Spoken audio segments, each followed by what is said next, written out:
And thanks, organizer. The Nadim, as Bhavesh Palodia also brief everything most of the times. The most important point for this trial is that as far as the lung cancer and as far as the operable lung cancer, are we have any overall survival advantage or any biological markers? That's most important part. So this is Nadim phase 2 trials, and the conclusion means my first slide should be the conclusion, or I will discuss most of the, but the most important part is that efficacy of neoadjuvant chemo plus nevo in resectable is supported by 3-year OS. This is very important. And ctDNA levels were significantly associated with OS and outperform the radiological assessment in the prediction of survival. So this 2 point is very important, is the 3-year OS and again ctDNA. Means are we in practical, we are using ctDNA at baseline, or that mostly we are doing CT scan, or mostly we are doing a radiological assessment. Whether that radiological assessment ultimately change your prediction of survival. So this is very important trials. The background again, Bhavesh already told you, the lung cancer is a devastating disease, being the leading cause of cancer death worldwide. Immunotherapy based treatment have dramatically improved outcome and become established as a major modality for the treatment of metastatic non-small cell. But what about the operable lung cancer? Yes, its role in earlier needs to be established. So the study design, treated with neoadjuvant intravenous paclitaxel, that is a standard dose, but here was used 200 milligram per meter square. Carboplatin again under the curve 6.6 milligram per milliliter, and Nivolumab 360 milligram once on day 1 of each 21-day cycle. That is the previous surgery. But mind well here, this is very important, that they have used adjuvant intravenous nevo monotherapy for 1 year. And that is 250 milligram every 2 weeks for 4 months, followed by 480 milligram every 4 weeks for 8 months. So this dose of nevo is also very important, what we are using, and we, again, so many papers on the low dose immunotherapy also. As in Bhavesh Palodia's presentation, the primary endpoint or secondary endpoint, my topic is for maximum importance is the OS as well as the biomarker. Here the primary endpoint was PFS at 24 months, and it has been previously published. While secondary endpoint included 3-year OS and analysis of tissue and plasma biomarkers. This is also tissue and plasma biomarkers.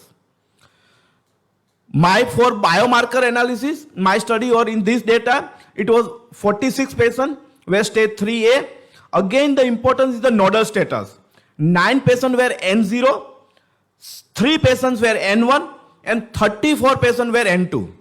The median follow-up was 38 months. This is very important, 95% confidence interval. With 94% maturity at 36 months and 90% maturity at 42 months. There were no events during neoadjuvant treatment. As Bhavesh Palodia also mentioned, in that chemotherapy arm, there was death, but in chemo plus immuno, there was no death. So this is also very important. Now, this is the changing, or this is the really important, that of the 46 included in the trial, the 35 had a biopsy sample available for NGS. So tissue and plasma both. The 29 had valid data for tumor mutation burden, and similarly the PDL1 was also available for 28 samples. So in total, the 43 out of 46, the pre-treatment plasma sample were collected. So we are also looking for the tissue as well as for the plasma biomarkers. Now, another important is the tumor response to treatment assessment. Generally for a operable lung cancers, if we are giving neoadjuvant, then as a breast cancer, what is the importance of the pathological CR, or what is the importance of the radiological assessment? The tumor response to treatment was evaluated by CT scan in all the patients.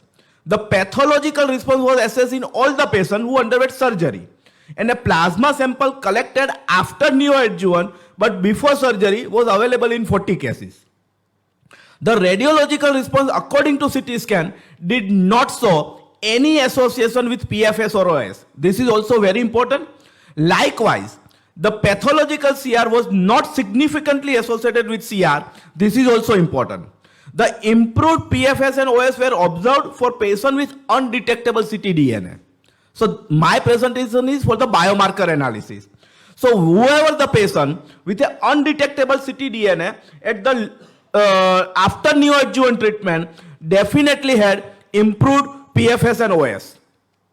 So again, I had given my first slide of the conclusion, and the discussion point is, in this particular trial, the main objective should be to contribute to the cure of the patient and increase the OS. Our study shows an OS of 81.9% at 3 years in intent to treat population, while 91% in PP population. The marked difference between the current standard of care and NADIM-based treatment is shifting our perspective on stage 3A NSCLC from being a lethal disease to one where it may be considered potentially curable. Accordingly, there are a significant number of ongoing clinical trials that addressing the role of chemoimmunotherapy in a neoadjuvant setting. Currently, we continue to lack surrogate endpoint for immunotherapy-based treatment efficacy, but accurately predict long-term survival. Major pathological CR has been proposed as a surrogate endpoint in neoadjuvant trial for resectable NSCLC, but the HETHRETRA accepted the definition of major pathological response as less than 10% is again under debate. In this study, neither tumor mutation burden nor PD-L1 staining predicted the long-term survival. Most important, finally, the low ctDNA, again low ctDNA is MAF 1%, at baseline had significantly improved PFS and OS than patients with high pre-treatment ctDNA levels. Again, very important, the tumor response to treatment according to RECIST criteria was not associated with survival, questioning the usefulness of radiological response as a survival surrogate or even PFS as a trial endpoint when evaluating the efficacy of immunotherapy-based treatment. Again, last slide. In conclusion, we report mature OS data. Survival time was almost 3 times than reported. Pre-treatment ctDNA level were significantly associated with survival. Finally, undetectable ctDNA level after neoadjuvant outperform the radiological response assessed according to RECIST criteria version 1.1 in the prediction of OS. Thank you very much.